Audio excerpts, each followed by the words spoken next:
إن الحمد لله نحمده ونستعينه ونستغفره ونعوذ بالله من شرور أنفسنا ومن سيئات أعمالنا من يهده الله فلا مضل له ومن يضلل فلا هادي له أشهد أن لا إله إلا الله وحده لا شريك له وأشهد أن محمدا عبده ورسوله اللهم صل وسلم وبارك على نبينا محمد وعلى آله وصحبه ومن تبعهم بإحسان إلى يوم الدين أما بعد إخواني في الله rahimani wa rahimakumullah. Alhamdulillah, dalam kesempatan kali ini kembali kita bermajlis ilmu, membahas sebuah kitab yang baru. Setelah kitab Ilmuddin tuntas kita bahas, dan semoga Allah melimpahkan taufiknya kepada kita untuk bisa memahaminya dan melaksanakannya, bahkan mengajarkannya. Allahumma amin. Dan pada kali ini sambil memohon taufik dari Allah, kita akan membahas sebuah kitab, dan kitab ini sudah ada terjemahannya dalam bahasa Indonesia, berjudul Minhajul Muslim. Minhajul Muslim yang ditulis oleh Syekh Abu Bakar Jabil Al-Jazairi, seorang ulama yang beliau pengajar ya di Masjid Nabawi dan sudah sepuh. Allah Ta'ala masih hidup apa enggak beliau ya. 2 tahun yang lalu beberapa tahun yang lalu kami masih melihatnya di Masjid Nabawi ya, membahas kitab Aisrut Tafasir ya. Dan ini kitab beliau yang lain berjudul Minhajul Muslim. Dikatakan Minhajul Muslim artinya keinginan beliau menjadikan buku ini sebagai pegangan bagi setiap orang muslim. Dikatakan minhaj agar menjadi pedoman, menjadi tuntunan. Dan di dalamnya dibahas tentang masalah akidah, tentang masalah adab, tentang masalah akhlak, tentang masalah ibadah, dan masalah muamalah. Sehingga apa yang dibutuhkan oleh seorang muslim ada dalam kitab ini ya. Apa yang dibutuhkan oleh setiap orang muslim ada dalam kitab ini. Nah, kita bahas buku ini atau kitab ini, di antara alasannya adalah satu, memang ini buku yang sangat kita butuhkan. Banyak ilmu yang bermanfaat di dalam yang berkaitan dengan akidah, adab, akhlak, ibadah, muamalah, yang akan menjadi panduan kehidupan kita sehari-harinya. Dan memang di tempat ini kitab ini belum dibahas. Ini yang terpenting. Kita tanya apa yang dibahas di masjid ini. Ini ternyata kitab ini pun belum. Maka ini yang kita pilih insyaallah sebagai kelanjutan dari kitab Ilmuddin. Andai nanti ada bahasan yang sama, maka kita akan percepat. Ya. Adapun perbahasan yang terbaru yang belum pernah ada sebelumnya, maka kita akan pelajari dengan sebaik-baiknya insyaallah taala. Baik. Kita akan masuk dalam perkara bab masalah akidah. Dan bicara masalah akidah ini, inti akidah itu tauhid. Inti dari perkara akidah adalah tauhid. Dan perkara tauhid pernah kita bahas. Akan tapi walaupun itu pernah kita bahas, bisa jadi bahasan yang dipaparkan oleh ulama yang lain memiliki sisi tambahan faedah, sisi tambahan ilmu yang sangat kita butuhkan untuk memperkokoh akidah kita. Kata di sini, al-faslul awal al-imanu billahi ta'ala. Pembahasan pertama yaitu beriman kepada Allah. Kalau kemarin kita telah membahas pula iman kepada Allah, di sini pun akan dibahas pula. Ada kesamaan sisi pembahasan, tetapi ada beda penekanan. Ya. Kalau kemarin kita membahas Allah dari 3 sudut pandang. Tentang adanya Allah, tentang rububiyah Allah, tentang uluhiyah Allah, dan asma wa sifat yang dimiliki oleh Allah Subhanahu wa taala. Sebagian kita kalau bahas kitab tauhid, maka di sana dibahas dari 3 sisi, rububiyah, uluhiyah, asma wa sifat. Tetapi sebagian para ulama ada menambahnya satu, yaitu iman kepada Allah, artinya beriman kepada adanya Allah itu sendiri. Sebelum bahas 3 sifat itu, beriman kepada zatnya Allah Subhanahu wa taala itu sendiri. Allah itu ada dan Allah yang menguasai alam semesta. Ya. Nah, kata beliau, hadzal faslu min akhtari hadhil fusuli sya'nan. Perkara bahasan ini adalah termasuk di antara perkara bahasan yang paling penting, wa a'zamu qadran, yang paling agung kedudukannya untuk dibahas. Idh hayatul muslim kulluha taduru alaihi, karena kehidupan seorang muslim semuanya berkutat dalam masalah ini. Seorang muslim tidak bisa melepaskan dirinya dari Allah. Kehidupan seorang muslim tidak boleh lepas dari Allah. Kehidupan seorang muslim harus terikat dan selalu terikat dengan Allah. Sebagaimana Rasulullah sallallahu alaihi wasallam mengatakan, wala takilani ila nafsi tarfata ainin.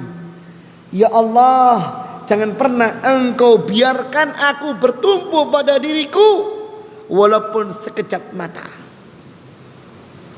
Ya. Tidak bisa kita bayangkan kehidupan seorang muslim lepas dari Allah Subhanahu wa taala. Tidak bisa kita bayangkan. Ya.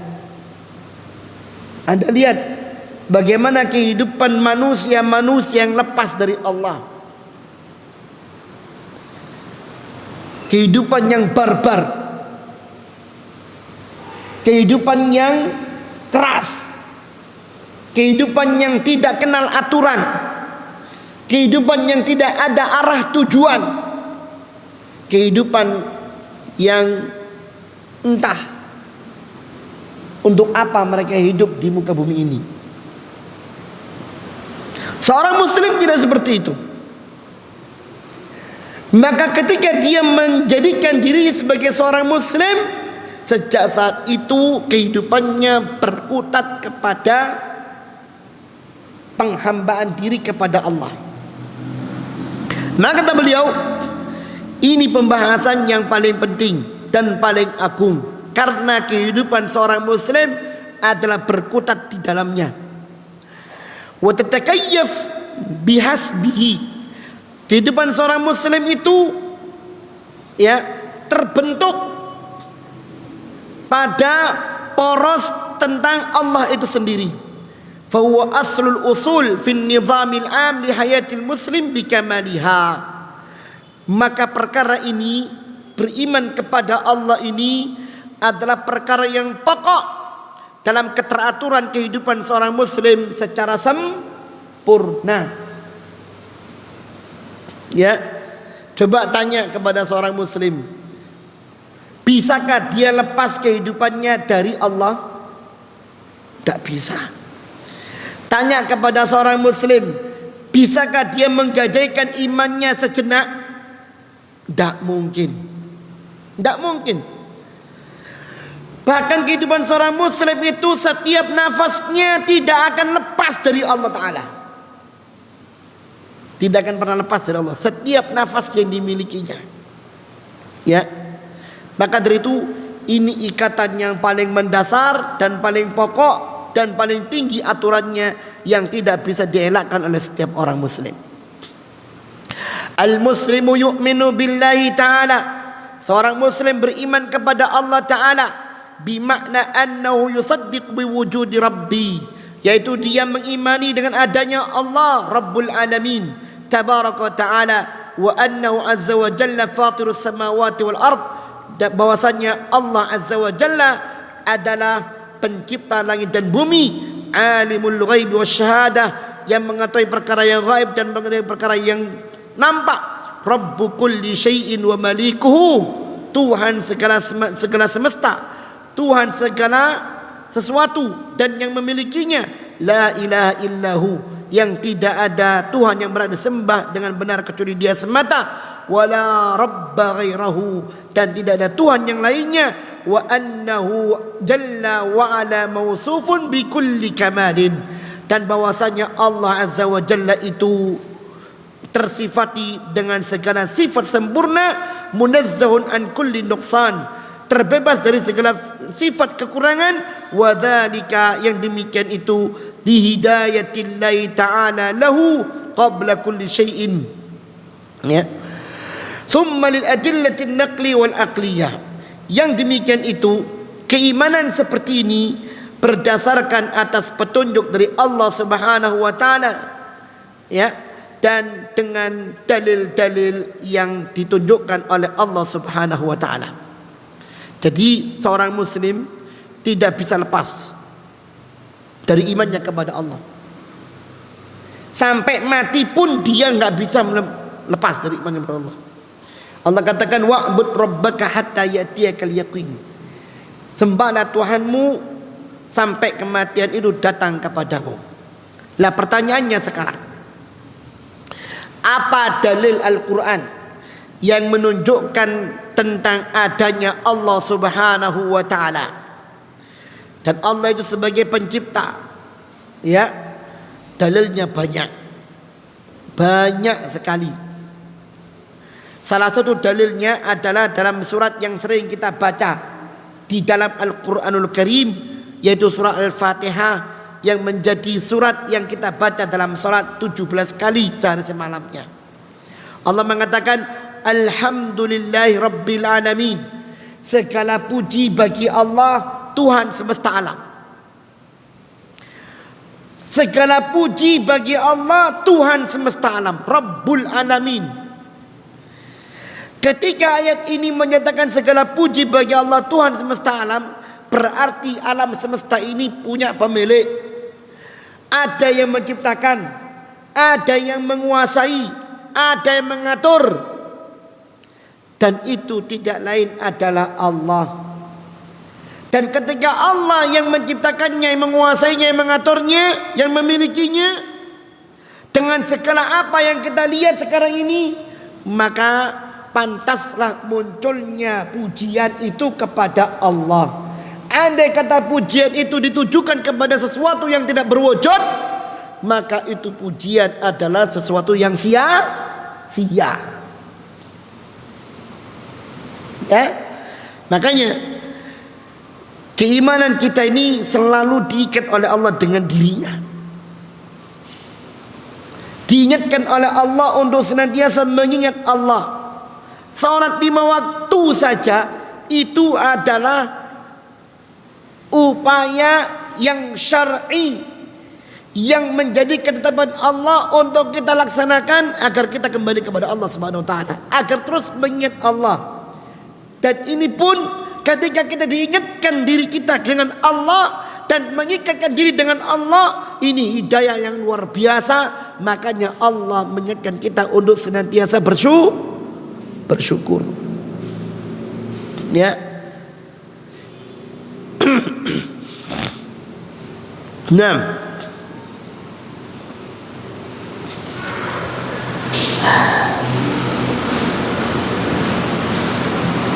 itu ayatnya. Dan masih banyak ayat-ayat yang lain.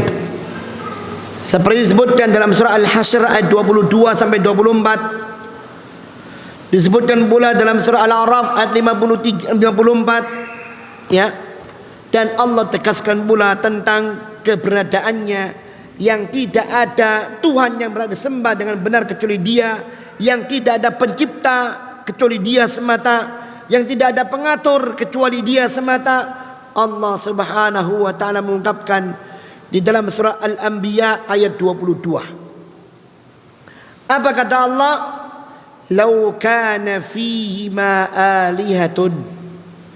Andai kata di langit dan bumi itu ada banyak Tuhan, illallah, selain Allah, la fasadata, maka yang namanya langit dan bumi itu pasti rusak.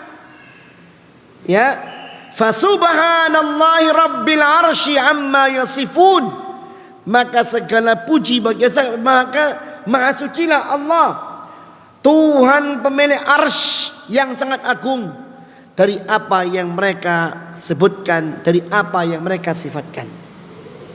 Ya, orang Yahudi memahami Allah punya anak namanya Uzair. Allah punya pendamping. Orang Nasrani pun demikian. Allah juga punya anak. Ya. Umat-umat yang lain meyakini ada banyak Tuhan di sana. Ya. Ada banyak Tuhan. Kalau Anda mungkin melihat potret kehidupan orang-orang politeisme yang mengimani banyak Tuhan, di sana ada Tuhan kasih sayang, ada Tuhan perang, ada Tuhan balas dendam, ada Tuhan apa lagi? Kalau dilihat ajaran yang lebih parah lagi, ada Tuhan tikus, ada Tuhan ular, ada Tuhan kera, Hanuman itu Tuhan gitu. Ya.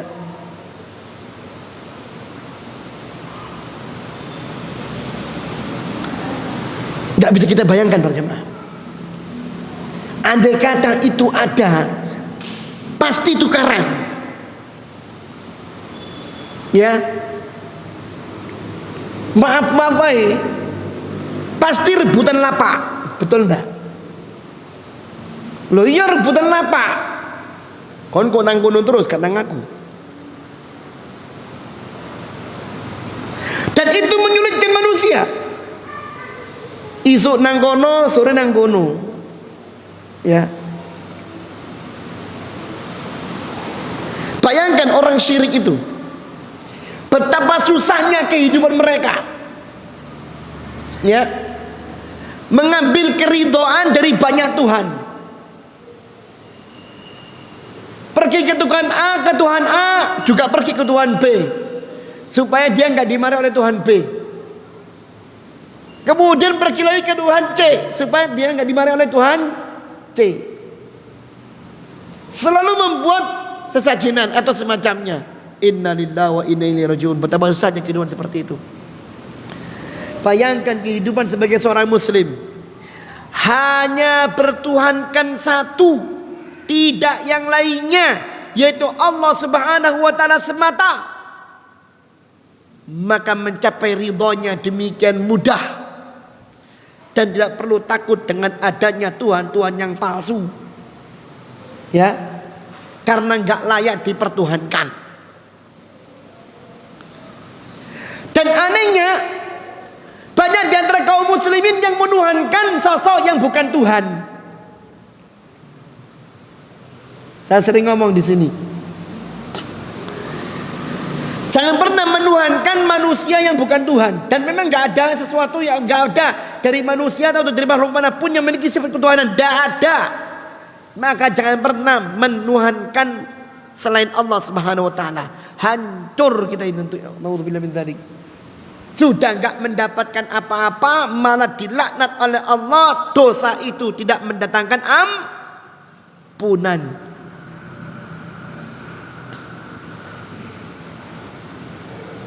Ya,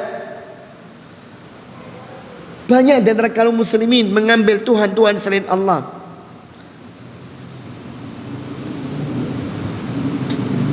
Dan itu rusak. Dan benar Allah mengatakan ini. Lau kana fihi ma alihatun illallah lafasadata. Kalau di langit dan di bumi itu ada Tuhan-Tuhan selain Allah, maka pasti keduanya rusak. Ada prahara perang di langit, ada prahara perang di bumi. Apa? Oh, rebutan lapak. Ya, paham ini? Rebutan lapak.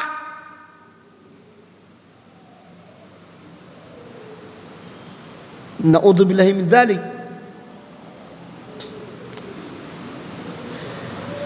Maka dari itu, fasubhanallah, maha suci bagi Allah Subhanahu wa taala, satu-satunya Tuhan pencipta alam semesta ini, Rabbil Arsy, yang memiliki arsy yang demikian besar.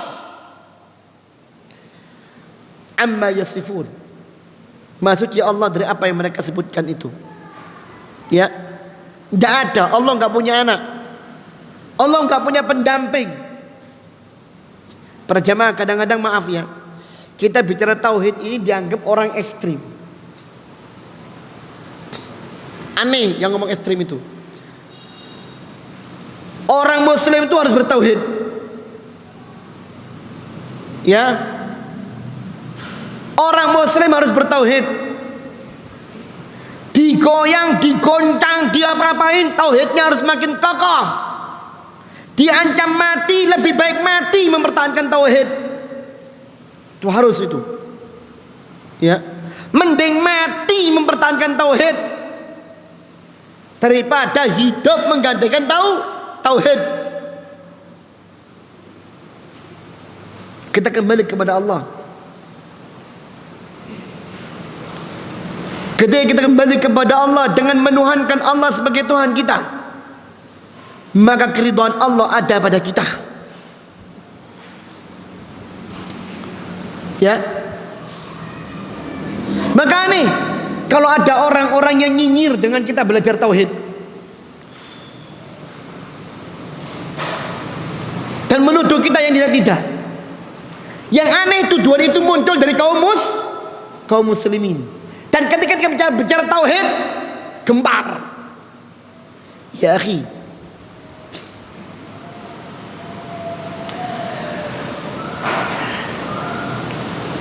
kita perlu tahu sebuah ayat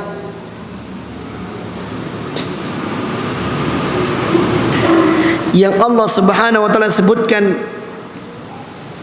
di dalam Al-Qur'anul Karim, bagaimana makhluk Allah yang bernama langit dan bumi itu,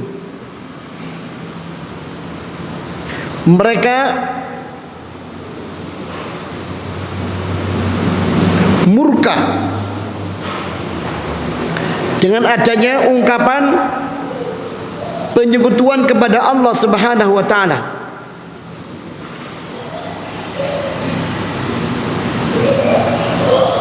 Kata Allah Subhanahu wa taala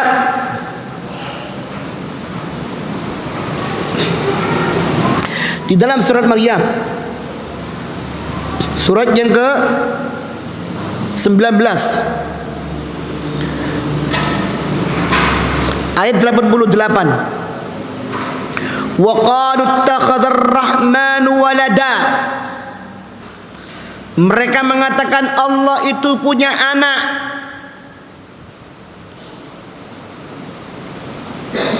Allah itu punya anak.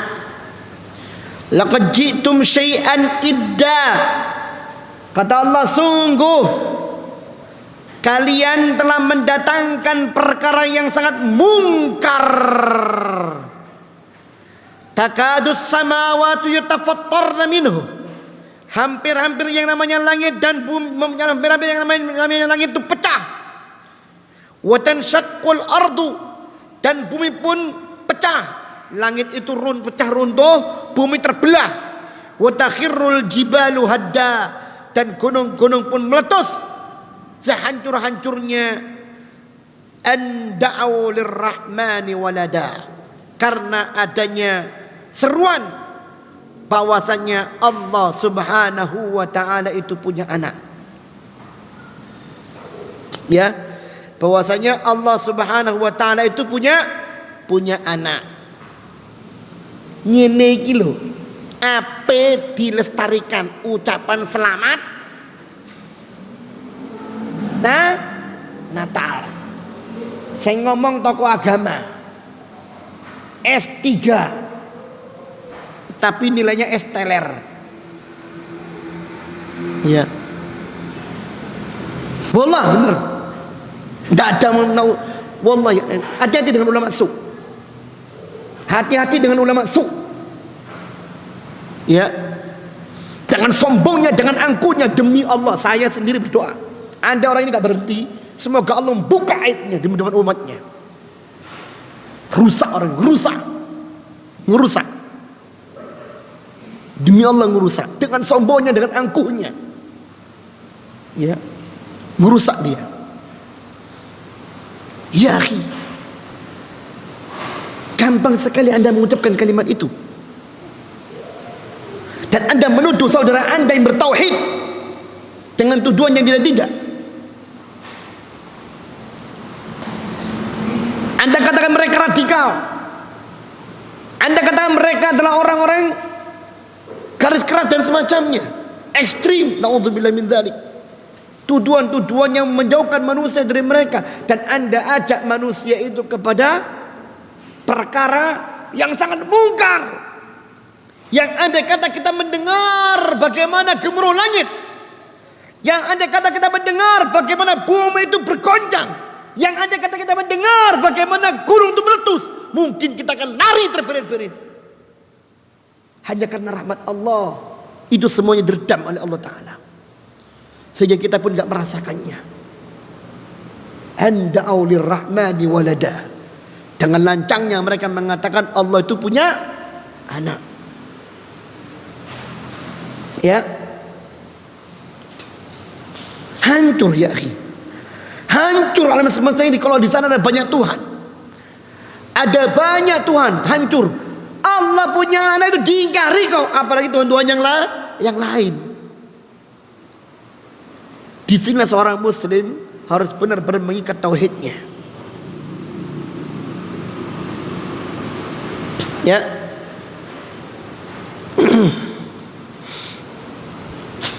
Dan ikhwani fillah, rahimani wa rahimakumullah,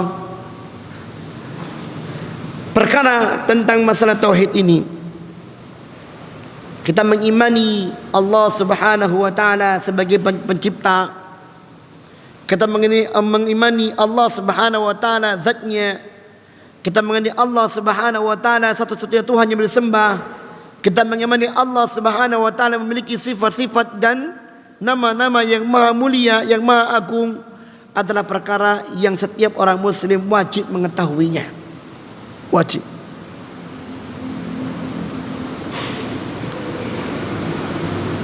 Dan kita perlu tahu untuk memahami masalah ini bagaimana perjuangan Rasulullah sallallahu alaihi wasallam itu yang sebenarnya. Tidak mengetahui masa jahiliyah, maka dia akan mengetahui perkara tauhid yang sebenarnya. Kata Umar bin Khattab, la ya'riful Islam man la ya'riful jahiliyah.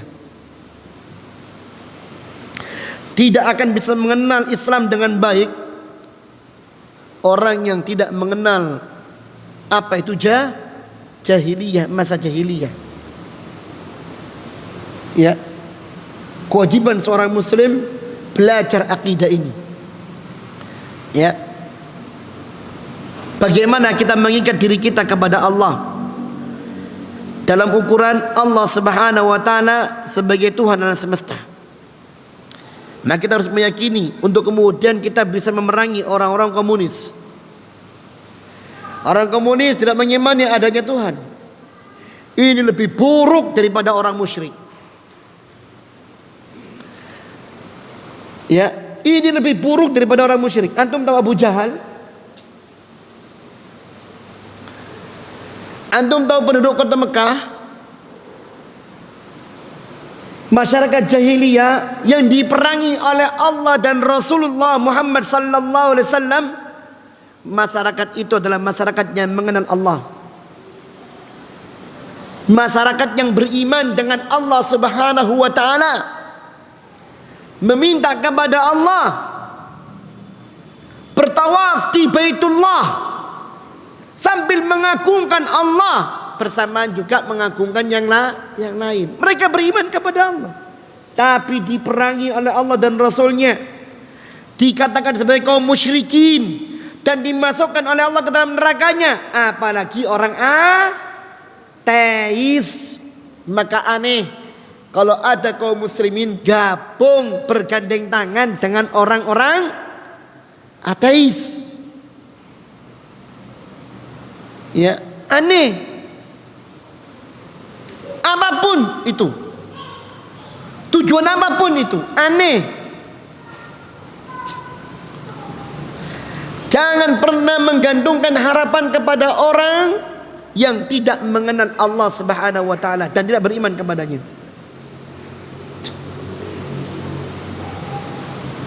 Apalagi tidak mengimani adanya Tuhan. Kita nggak tahu bagaimana dia mengelola dirinya, bagaimana dia menempatkan dirinya, bagaimana dia berbuat, bagaimana dia berucap, bagaimana dia berpikir. Tidak bedanya dengan binatang buas. Dia berdamai karena ada kepentingan. Kita lengah, maka kita akan disikat olehnya. Lihat bagaimana kehidupan kaum muslimin di negeri yang mereka tidak kenal Allah, tidak beriman dengan Tuhan malahan. Ternyata di sini ada yang mau bergandengan dengannya. Secara berulang, sekarang diulang. Dulu pernah ditampar, cinta dikhianati, sekarang diulangi. Wallahi ikhwan, seorang muslim itu sebenarnya nggak akan terjerumus ke dalam lubang yang sama untuk kedua kalinya. Ini kok mau? Ya terlalu. Ya terlalu. Baik. Nah, jadi saya singkat saja pembahasan ini. Beriman kepada Allah Subhanahu wa taala ini adalah perkara yang tidak bisa ditinggalkan oleh setiap orang muslim. Kebahagiaannya, kesengsaraannya tergantung bagaimana dia memahami masalah ini. Ya, semakin dia paham semakin lurus jalannya, semakin dia nggak paham semakin menyimpang jalannya. Banyak dari kaum muslimin karena nggak pahamnya akhirnya menduakan selain Allah, meminta kepada selain Allah, bahkan menjadikan itu sebagai sarana mendekatkan diri kepada Allah Subhanahu wa taala. Banyak contoh.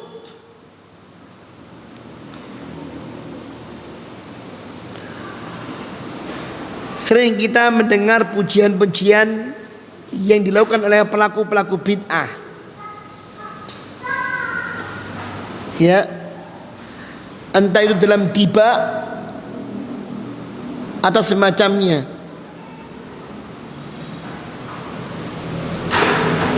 Mereka minta kepada selain Allah Subhanahu wa taala dengan pujian mereka. Ibadallah, ibadallah, aghisuna li ajalillah. Bayangkan, hamba Allah, hei hamba Allah, tolong kami, tolong kami li ajlillah, karena Allah. Walaupun anda mengatakan karena Allah, tapi anda minta kepada siapa ini? Kepada selain Allah. Yang dimaksud siapa ibadah Allah di sini? Yang ngajar ini? Anda. Ibadah Allah yaitu hamba Allah yang dipahami oleh mereka, yaitu orang soleh yang menjadi wali, yang matinya semakin suci.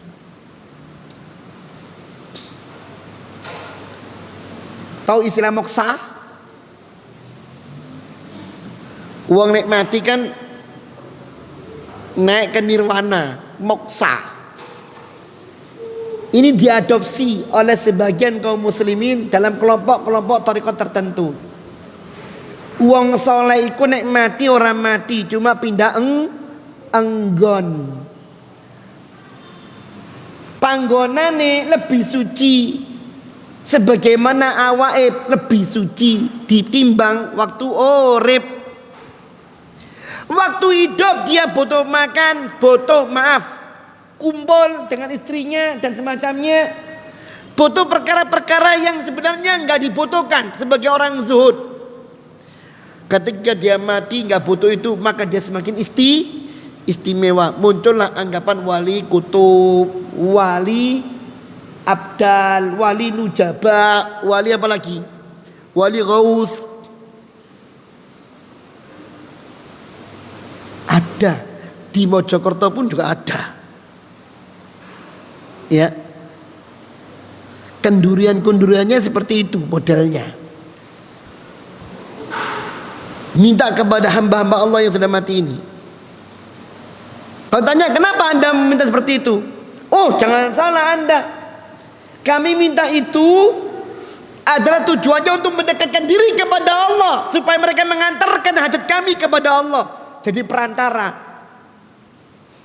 Ini sudah dibantah oleh Allah dalam surah Az-Zumar ayat ketiga.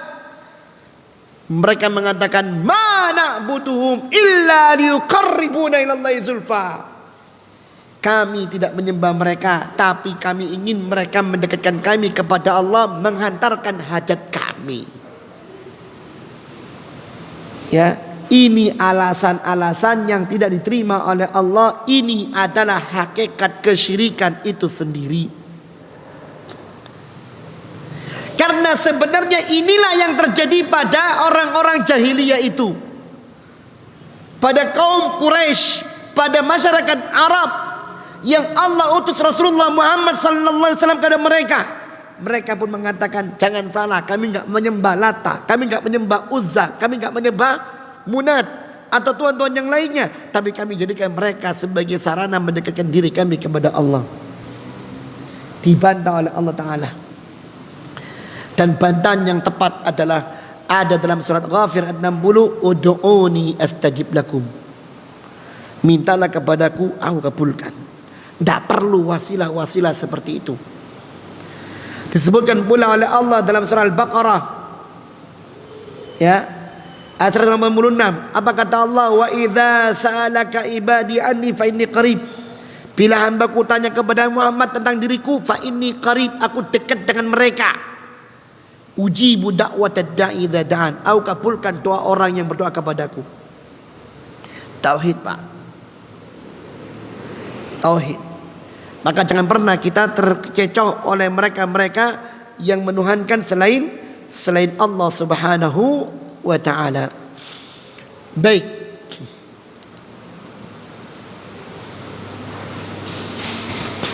Yang jelas, seorang muslim dalam imannya kepada Allah harus benar-benar meyakini Allah.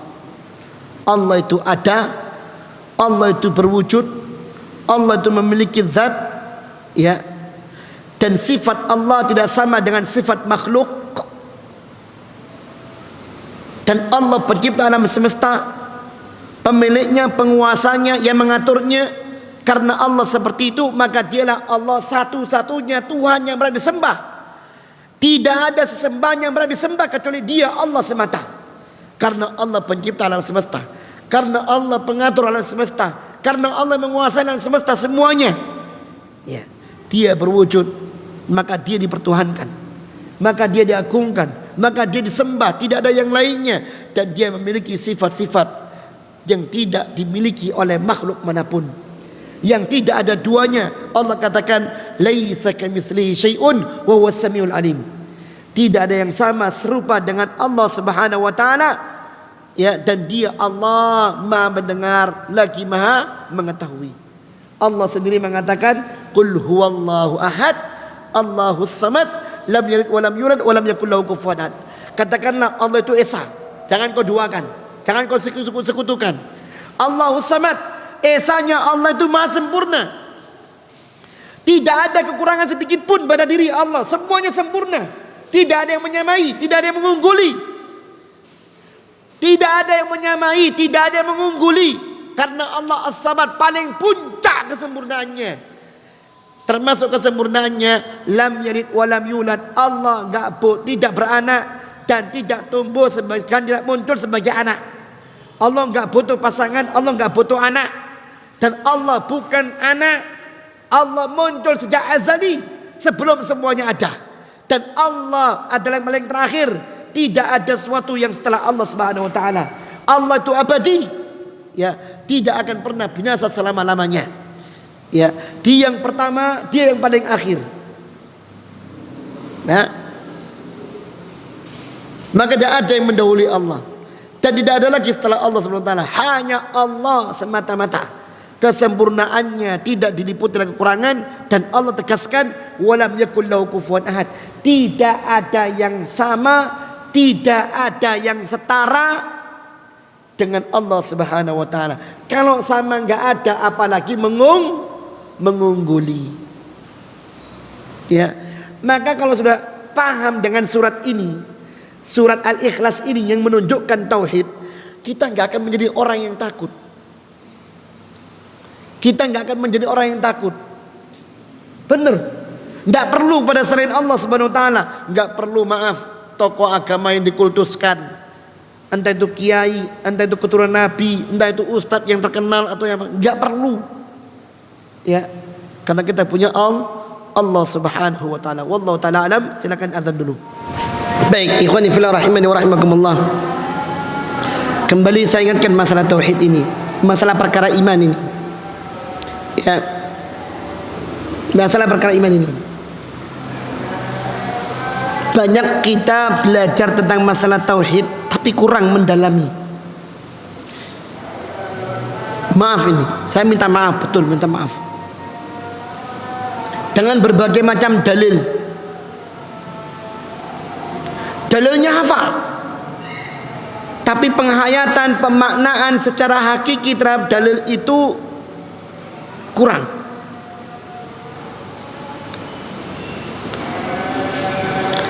Sebenarnya kalau kita merujuk semua masalah ini, kita kembalikan kepada tauhid, selesai.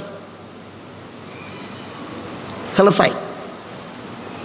Saya tanya, tauhid yang kita kenal ini apa? Berapa? 3. Tauhid rububiyah. Apa tauhid ini? Mengimani Allah sebagai Rabbul Alamin. Berarti mengimani Allah sebagai apa? Pencipta alam semesta, pengaturnya, penguasanya, termasuk yang memberikan rezeki, termasuk yang mematikan, termasuk yang menghidupkan, termasuk yang mendatangkan manfaat, yang menimpakan madarat, termasuk menyembuhkan, termasuk menimpakan rasa sakit dan semacamnya. Ya. Kadang-kadang pelaksanaan tauhid ini kurang. Akibat kurang memahami tauhid rububiyah, tauhid uluhiyahnya cacat.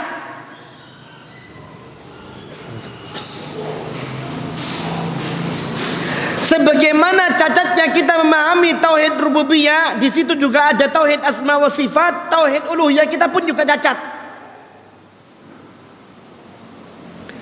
Maka sebagian para ulama membagi tauhid 2. Rububiyah dan uluhiyah. Asma wa sifat masuk rububiyah. Ya. Asma wa sifat masuk rububiyah.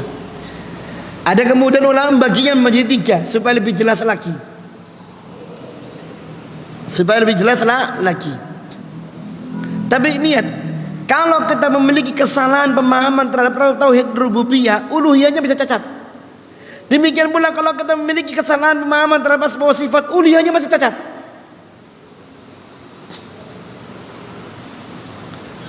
Cacat.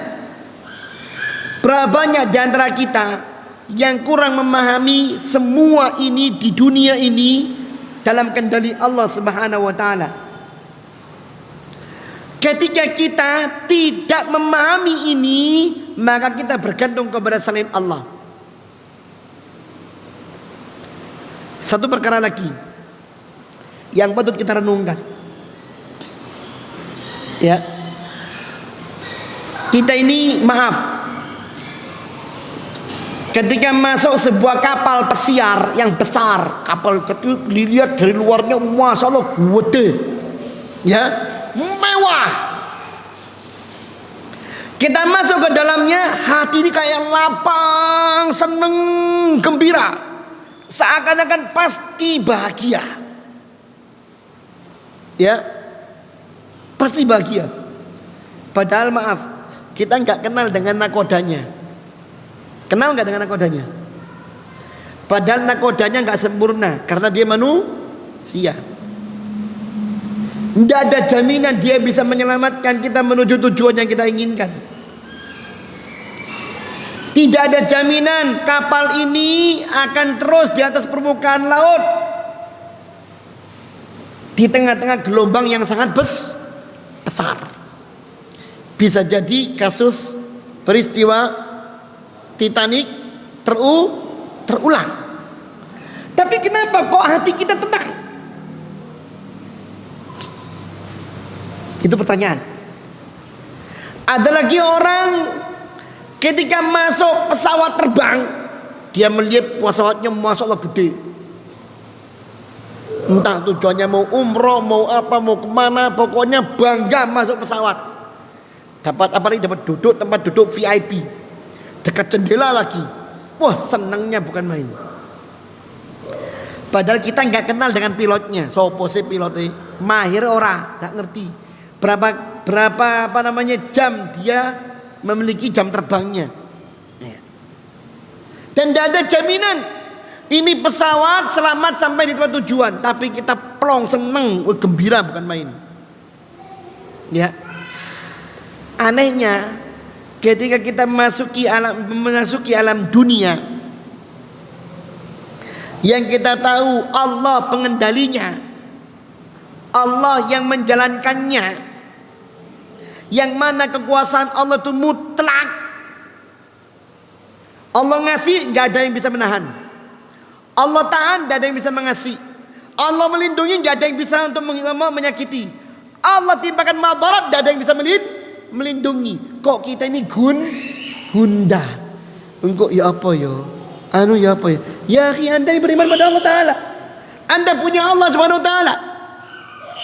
Ya, kenapa kita nggak bisa menanamkan ketentraman dalam diri kita? Sebagaimana ketentraman itu ada pada kita masuki kapal pesiar, pesawat terbang dan yang lainnya. Kok masuk dunia ini gundah? Ini pertanyaan pada diri kita. Ya.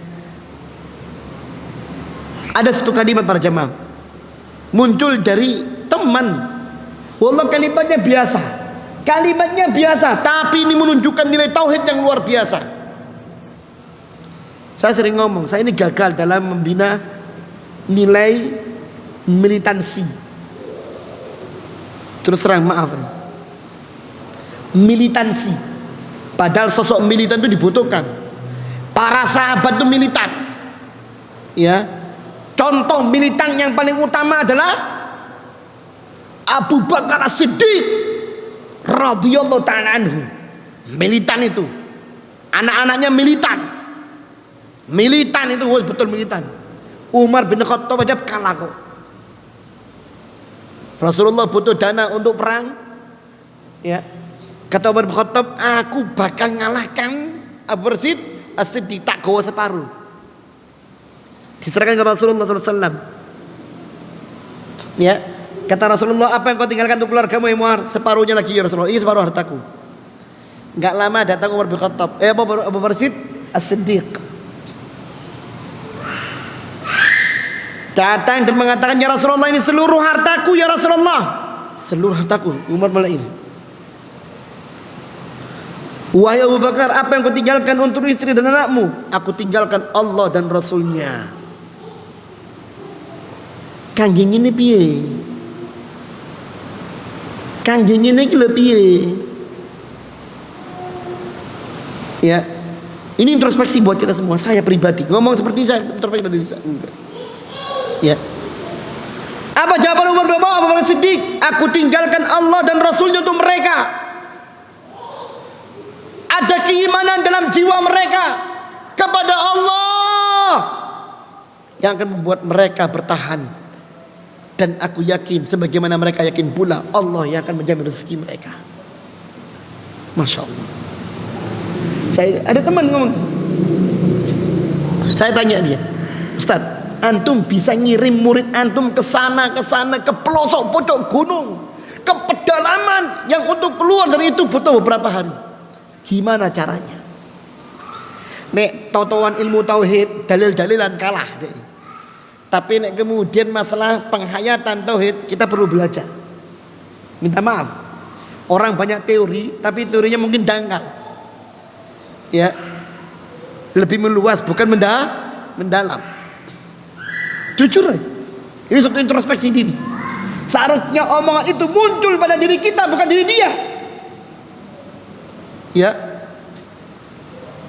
tahu apa jawab beliau? Ustaz, gampang yang saya cantumkan pada mereka. Allah di sini sama dengan Allah di sana. Kau di sini mendapati Allah. Kau di sini bermunajat kepada Allah, dan kau mendapatkan terkabulnya doamu, mendapatkan apa yang telah kau dapatkan sekarang ini, dan engkau telah lulus dan yang lainnya, engkau dimuliakan. Maka jangan sampai engkau merasa dirimu di sana dihinakan oleh Allah Ta'ala. Allah di sini sama dengan Allah di sana. Camkan itu. Sederhana Pak Imam. Allah di sini sama dengan Allah di sana. Bahasanya sederhana, tapi saya terbelalak dengan kalimat itu. Allah di sini sama dengan Allah di sana. Sama dengan kita, ikhwan. Allah saat ini sama dengan Allah kemarin, sama dengan Allah masa akan datang. Allah di saat saya sempit sama dengan Allah di saat saya lapang. Allah yang akan terus tetap mengatur diri saya. Tinggal saya bisa menjemput karunia ini apa enggak. Tinggal saya mau meminta apa enggak. Karena Allah tidak akan menolak setiap tangan yang diangkat ke langit. Kata Rasulullah sallallahu alaihi wasallam dalam hadis yang diriwayatkan oleh At-Tirmidzi, Ahmad dan Abu Dawud, innallaha hayyun karim. Allah itu pemalu, karim, pemurah. Yastahi, Allah itu malu. Idza rafa'a ilaihi al-'abdu yadayhi an yaruddahu masaffan khaibatain. Allah itu malu kalau seandainya Allah membiarkan dua tangan hambanya terangkat kepadanya, Allah biarkan tangan itu kosong melompong tidak mendapatkan apa-apa. Allah malu, padahal Allah itu pemurah, maha kaya. Kadang-kadang dalam masalah ini tadi, kita masuk ke dunia seperti ini kurang percaya. Iyo enggak yo. Tapi namanya melebu kapal perang, wis tenang, padahal mereka tenggelam. Ya, melebu pesawat tenang, padahal mereka nyungsep. Tapi kenapa kita masuk kehidupan kita tauhid kita enggak jalan? Ini yang penting berjamaah. Baik, mungkin ini dulu yang bisa sampaikan tentang masalah iman kepada Allah Subhanahu wa taala ini. Saya enggak banyak membahas karena pembahasan ini sudah dibahas pada kitab ilmu din, dan mungkin akan saya percepat pembahasan ini sampai kemudian kita masuk bagian yang di situ belum pernah dibahas di majelis ini. Ya, barakallahu fikum. Ada pertanyaan? Cukup? Tayyib, subhanakallahumma wa bihamdika asyhadu an la ilaha illa anta astaghfiruka wa atubu ilaik. Wa sallallahu nabiyana Muhammadin wa ala alihi wasallam. Wassalamu alaikum warahmatullahi wabarakatuh.